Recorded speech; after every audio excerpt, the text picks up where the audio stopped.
अच्छाई एक बीज है जो चाहे देर से ही सही जरूर फल देती है। बहुत समय पहले की बात है। धर्मपुर नामक एक समृद्ध राज्य था, जहां एक पराक्रमी राजा शासन करता था। नाम था राजा वीर सिंह। वीरता, दया और न्यायप्रियता उसका स्वभाव था।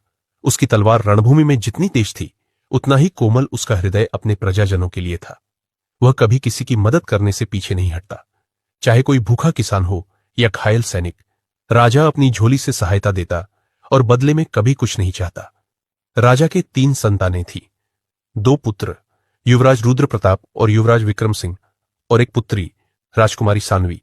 तीनों ही गुणी, शिक्षित और रणकुशल थे, लेकिन समय के साथ राजकुमारों में घमंड पनपने लगा।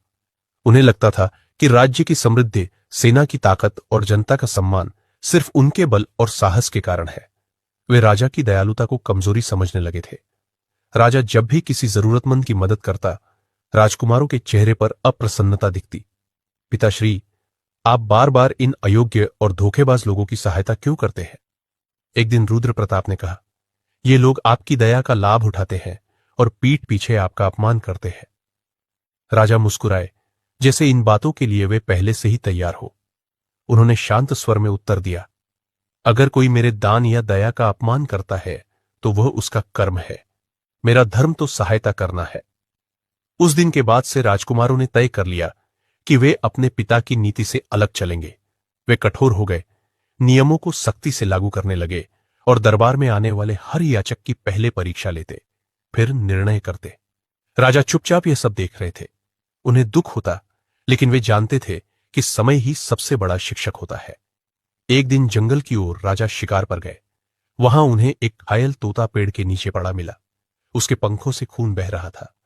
राजा ने तुरंत अपने अंगरक्षकों को रोककर तोते को अपनी गोद में उठाया और महल वापस लाए। वैद्य को बुलवाया और तोते की मरहम पट्टी करवाई। राजमहल में अब एक पिंजरा था, जिसमें वह तोता रखा गया था, लेकिन राजा ने आज्ञा दी कि उसे कभी भी पिंजरे में बंद न किया जाए। वह तोता कुछ ही दिनों में बोलने लगा। आश्चर्य की बात यह थी कि वह सिर्फ बोलता ही नहीं, बल्कि गूढ़ बातें करता, जैसे वह वर्षों का ज्ञानी हो। राजन, एक दिन उस तोते ने कहा, आपके जैसे लोग इस संसार में बहुत कम होते हैं, लेकिन एक बात जान लीजिए, मदद करने वालों को सबसे ज्यादा धोखा उन्हीं से मिलता है जिनकी वे मदद करते हैं। राजा ने तोते की ओर देखा, जैसे वह उनकी आत्मा की बात कह गया हो। क्यों? राजा ने धीरे से पूछा। क्योंकि मदद पाने वाला अक्सर उसे अधिकार समझ बैठता है, तोते ने उत्तर दिया। और जब अधिकार बन जाता है तो कृतज्ञता मर जाती है। इन शब्दों ने राजा को भीतर तक झकझोर दिया। उधर राज्य में राजकुमारों की कठोर नीतियों से जनता भयभीत हो गई थी। किसानों पर कर बढ़ा दिए गए, अपराधियों को बिना सुनवाई दंड मिलने लगे और दरबार में राजा की जगह राजकुमारों का बोलबाला हो गया। एक दिन दरबार में एक वृद्ध किसान आया। उसकी बेटी बीमार थी और उसके पास इलाज के लिए पैसे नहीं थे। वह राजा से मिलने की गुहार लगाने आया, लेकिन रुद्र प्रताप ने उसे दरबार से बाहर निकलवा दिया। राजा उस दिन उपस्थित नहीं थे। जब राजा को यह बात पता चली तो उन्होंने उसी रात किसान के घर जाकर उसकी बेटी के लिए वैद्य और दवाइयों की व्यवस्था की। किसान की आंखों से आंसू बह निकले। महाराज, आपने एक बार फिर मेरी लाज रख ली, उसने कांपते हुए कहा। आप जैसा कोई नहीं।